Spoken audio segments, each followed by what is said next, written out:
Deuxième match de la saison et pourtant déjà de grands enjeux. Les deux équipes visent une place dans le top 8 synonyme de play-off. Et pour cela, une victoire face à un concurrent direct serait plus que bienvenue.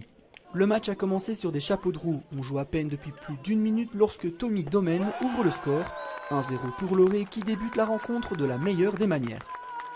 Domen, décidément très en vue dans ce début de match, va même se créer une nouvelle possibilité quelques minutes plus tard, mais sa frappe n'est pas cadrée.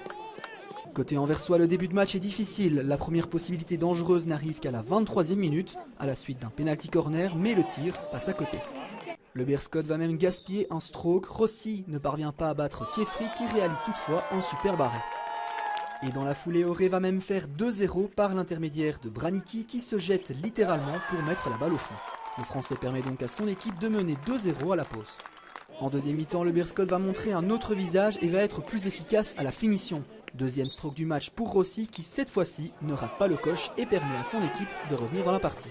On a des occasions pour mettre 3-0 et tuer le match définitivement et on n'a pas réussi à le faire. Et je crois qu'on se frustre parce qu'on n'arrive pas à mettre 3-0 et puis il y a un peu un goal qui arrive, un peu contre le cours du jeu. Et après ce moment-là, on commence à reculer, on commence à hésiter.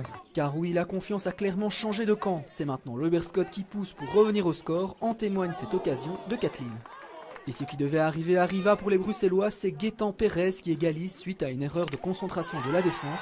2 buts partout, un match en demi-teinte pour le coach anversois. J'ai aimé la réaction que les joueurs ont eue, ils ont su reprendre le match en main, on a même failli gagner, donc ça je trouve très positif, mais le début ne l'est pas. Le Beerscot se créera même une ultime possibilité dans les dernières minutes via un PC, mais Thieffry sauve les siens.